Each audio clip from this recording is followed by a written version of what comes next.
Call of the night के season 2 में आप सभी का स्वागत है। आई नो थोड़ा सा टाइम लगा बट देर आए दुरुस्त आए। एपिसोड 1 के स्टार्ट में हम लोग यहाँ पे एक आसमान का सीन देखते हैं। रात हो रही होती है और उसके बाद अगले सीन में हम लोग नाज़ुना को देखते हैं जो कि इस खुले आसमान को देख रही होती है। अगले सीन में नाज़ुना उस बड़ी सी बिल्डिंग से जंप लगा देती है और वहीं पे सीन शिफ्ट होता है। हम इन तीनों को देखते हैं जिन्होंने पी रखी होती है। इसमें से एक बंदा बोलता है कि यार मेरी बात तो सुनो। दूसरा बंदा बोलता है कि हाँ बोलो हम सुन रहे हैं। और तीसरा बोलता है कि तुमने एक बात को 5 बार बता दिया है, कितनी बार बताओगे। एक बार फिर से सीन शिफ्ट होता है और हम लोग यहाँ पे किसी को गेम खेलते हुए देखते हैं। एक्चुअली में ये 2 प्लेयर का गेम होता है जहाँ पे 2 लोग खेल रहे होते हैं। जिसके बाद यहाँ पे निको जो होती है वो बोल रही होती है कि तुम लोग साथ में गेम क्यों खेल रहे हो, हमें लगा कि तुम लोग साथ में कुछ और करने वाले हो। इसके बाद हम लोग को मालूम पड़ता है कि यहाँ पे यामोरी और नाज़ुना साथ में मिलकर वीडियो गेम खेल रहे होते हैं और इनसे मिलने के लिए यहाँ पे निको और बाकी वैम्पायर्स आई होती है। निको यहाँ पे उनके वीडियो गेम को बंद कर देती है जिससे नाज़ुना काफी उदास हो जाती है और निको बोलती है कि वो यामोरी को इसके पास से ले जाना चाहती है क्योंकि वो यामोरी से कुछ बात करना चाहती है। जिसपे नाज़ुना बोलती कि मैं तुम्हें यामोरी को ले जाने क्यों दूंगी। और निको बोलती क्या तुम भूल गई कि हमने तुम्हारे ऊपर कितना बड़ा एहसान करा है, हाँ तुम मुझे मना कर रही हो। मतलब ये बोलता है कि यार जाने दो यामोरी को। और निको तुम्हारा ये बिहेवियर बिल्कुल भी अच्छा नहीं है। और अगले सीन में हम लोग देखते हैं कि निको यहाँ पे यामोरी को अपने साथ ले जा रही होती है। उसके जाने के बाद ये बंदा अब यहाँ पे नाज़ुना से बोलता है कि यामोरी तो चला गया, क्यों ना हम लोग भी कहीं बाहर चलें। जिसपे नाज़ुना मना करती है तो ये बोलता है कि हम लोग यहाँ पे यामोरी के बारे में बातें करेंगे, तुम उसके बारे में बातें करनी है ना। और अगले सीन में हम लोग देखते हैं कि यामोरी फिर से उसी रिजॉर्ट के ऊपर वाले जगह पे आ चुका है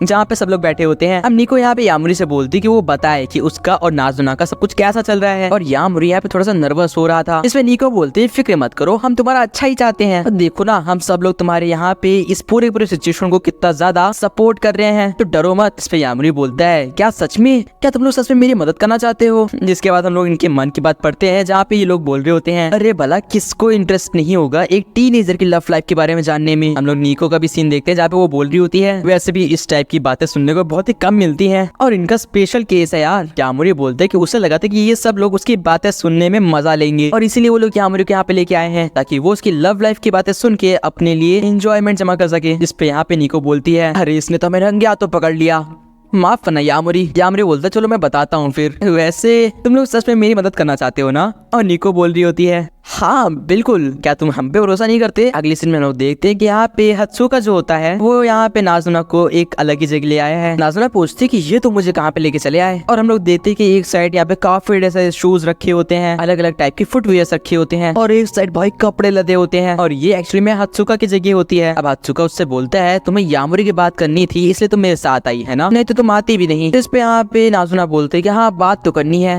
लेकिन ऐसा नहीं कि मैं सिर्फ उसी की वजह से आई हूँ। हत्सुका भी यहाँ पे उससे बोलता है मुझे अच्छे से पता है कि तुम जानना चाहती हो कि तुम यामोरी को अपने प्यार में कैसे गिराओ, है ना। पहले अगले सीन में ये दोनों काम करने वाले यहाँ पे काफी ढेर सारे कपड़े ले आते हैं जो कि यहाँ पे हत्सुका के ही होते हैं। एक बार फिर से सीन शिफ्ट होता है और हम लोग एक बार निको और बाकी सबको देखते हैं जहाँ पे ये लोग यामोरी से पूछ रहे होते हैं कि क्या तुम्हें कभी भी किसी पे क्रश आया है। इसमें यामोरी बोलता है कि अभी तक तो किसी पे नहीं, यानी अभी तक उसका फर्स्ट क्रश कोई भी नहीं है। इस पे लोग बोलते हैं क्या बात कर रहे हो, ये तो पॉसिबल ही नहीं है। क्या तुम कह रहे हो कि जो इंसान के लिए तुम सबसे पहली बार गिरोगे वही तुम्हें वैम्पायर में बदलने वाला है, क्रेजी है। जिसपे मिदोरी बोलती कि हाँ सच में क्रेजी है, तुम्हारी स्टोरी तो अलग ही चल रही है। अब ये लोग और भी ज्यादा यहाँ पे मजे ले रहे होते हैं, इनको बिल्कुल ही मजा आ गया था यामोरी की स्टोरी सुन के।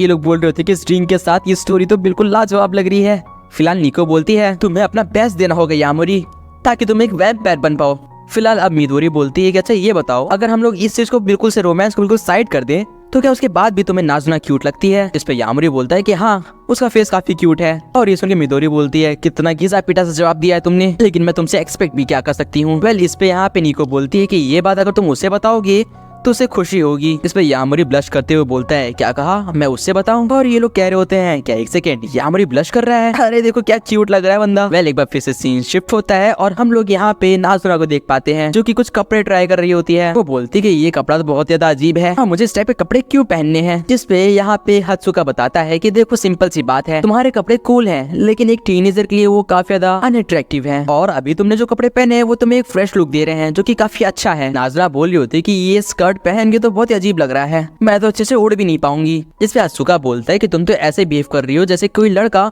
पहली बार किसी लड़की के क्लोथ पहनता है और नाज़ुना बोलती है कि देखो बोल भी कौन रहा है। वेल एक बार फिर से सीन शिफ्ट होता है और अब मिदोरी यहाँ पे बोल रही होती है कि यार इन लोग की स्टोरी तो कितनी बढ़िया लग रही है, अब मुझे भी अपने लिए एक यामोरी चाहिए जिसको पहले किसी भी क्रश ना रखा हो। मिदोरी बोलती कि मैं तुमसे बदला लेके रहूंगी यामोरी, तुमने मेरे को जेलस फील कैसे करवाया। और इसी तरह यहाँ पे मूड सबका चल रहा होता है। सब लोग यहाँ पे यामोरी से बोल रहे होते हैं कि अगर तुम चाहो तो हम तुम्हें अपना ऑफ स्क्रीन बना सकते हैं। जिस पे यामोरी बोलता है कि ये लोग तो मेरी मदद करने वाले थे ना, अब ये लोग मुझे अपना ऑफ स्क्रीन बनाने की बातें क्यों कर रहे हैं। वेल यामोरी बोलते हैं कि अब मुझे यहाँ से चलना चाहिए और ये लोग बोलते हैं कि नहीं नहीं नहीं तुम नहीं जा रहे हो, तुम हमें और बातें बता रहे हो, ठीक है। मिदोरी बोलती है बिल्कुल सही कहा, तुम यहाँ से ऐसे नहीं जाने वाले, तुम्हें सारी बातें बतानी पड़ेंगी, समझे। वेल सीन शिफ्ट होता है और हम लोग देखते हैं कि ये लोग भी यहाँ पे ड्रिंक्स करने के लिए आ गए हैं, हात्सुका और नाज़ुना। अब नाज़ुना बोल रही होती है कि हमने सब कुछ कर लिया, अब क्या तुम मुझे बताओगे कि मैं यामोरी को यहाँ पे वैम्पायर कैसे बनाऊं। हाँ हात्सुका बात काटते हुए बोलते कि यार तुम बहुत ही इनोसेंट लग रही हो नाज़ुना, और ये कपड़े तुम्हारे पे सूट भी कर रहे हैं, मेरे अंदर का इंसान जाग रहा है। जिस पे नाज़ुना बोलती है एक थप्पड़ पड़ेगा ना। नहीं नहीं मजाक कर रहा हूँ। नाज़ुना बोलती है कि ये तुम कैसी बातें कर रहे हो। जिस पे यहाँ पे हात्सुका बोलता है क्या तुमको अभी भी नहीं समझ में आया। और नाज़ुना बोलती है कि एक सेकंड, क्या तुम कहना चाहते हो कि यामोरी मेरे से उस तरीके से अट्रैक्टेड नहीं है या मैं देखने में अच्छी नहीं हूँ। जिस पे हात्सुका बोलते कि बात तो यही है, आई मीन तुमने कपड़े चेंज करे हैं तो मे भी हो सकता है उसे कुछ नया लगे, और मुझे अच्छे से पता है नाज़ुना कि तुम्हें यहाँ पे रोमांस में बहुत ही इंटरेस्ट है, पर तुम अपनी बातें छुपा लेती हो और जैसे ही तुम ऑफ गार्ड होती हो यानी कि लोगों को मालूम पड़ता है तुम शर्मा जाती हो। और ये सुनते ही नाज़ुना यहाँ पे ब्लश करने लगती है और बोलती है कि नहीं ऐसा बिल्कुल भी नहीं है, उसे ये सब चीजों में बिल्कुल इंटरेस्ट नहीं है। इनफैक्ट वो तो यहाँ पे गंदे गंदे जोक्स मारती है। जिस पे हात्सुका बोलता है कि वो एक तरीका है अपनी ट्रू फीलिंग्स छुपाने का तुम्हारे लिए। वेल अब हम लोग यहाँ पे यामोरी को देखते हैं जो कि उसी प्लेस पे आ चुका था। वो नाज़ुना को यहाँ पे सोते हुए देखता है। वो सोच रहा होता है कि यहाँ पे हुआ क्या। तब हम लोग को मालूम पड़ता है कि नाज़ुना ने यहाँ पे बहुत ही ज्यादा पी लिया है। हात्सुका बोलता है कि उसने रोकने की कोशिश करी थी लेकिन ये नहीं रुकी। वेल तुम्हें क्या लगता है ये क्यूट है ना। इस पे यामोरी हाँ बोलता है। अगले सीन में यामोरी यहाँ पे नाज़ुना को लेके जाने लग जाता है और वो बोलता है कि नाज़ुना की सोच भी क्या रही थी। वैसे हाँ वो सच में क्यूट है और सिर्फ अभी नहीं हमेशा ही। और ये बात नाज़ुना सुन लेती है भले वो नींद में होती है। अगले सीन में ये लोग मेट्रो के अंदर बैठे होते हैं और यामोरी यहाँ पे बोल रहा होता है कि कल वो सारे वैम्पायर्स हमारी मदद करने के लिए आए थे, है ना। इस पे नाज़ुना बोलते कि हाँ 100% वो हमारी मदद करना चाहते थे ताकि तुम मेरे प्यार में जल्दी गिर पाओ। समझ में आया बच्चे। और अगले सीन में वो खुद ब्लश करने लग जाती है। यामोरी बोलता है कि तुमने कोशिश तो करी एटलीस्ट। अरे देखो भले ही तुम ब्लश कर रही हो लेकिन तुमने कोशिश करी।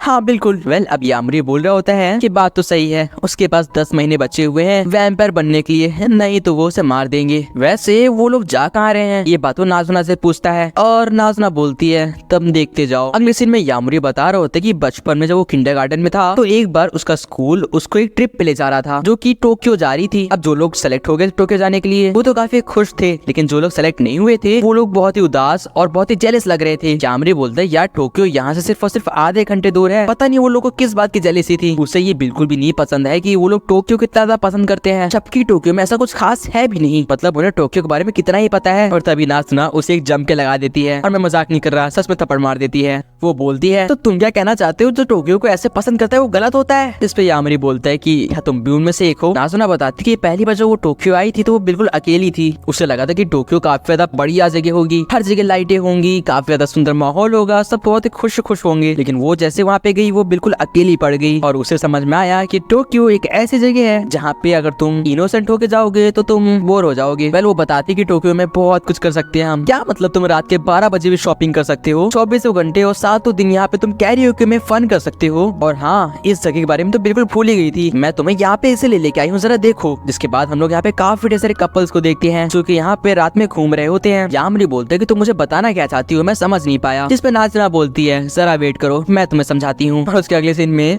कुछ तो वो अपने दिमाग में सोचती है और उसके बाद वो ब्लश करने लग जाती है। और यामोरी बोल रहा है चलो छोड़ो अभी मत बताओ, पहले तो अपना दिमाग सही करो। वेल अब वो लोग घूम रहे होते हैं और नाज़ुना बता रही होती है कि कैसे यहाँ पे लोग रोमांस का पूरा पार्ट स्किप करके डायरेक्टली फिजिकल हो जाते हैं। जहाँ पे यामोरी यहाँ पे एक लड़के को देखता है जो कि किसी से पूछ रहा होता है। अब यामोरी बोलता है ये तो बहुत ही गलत है।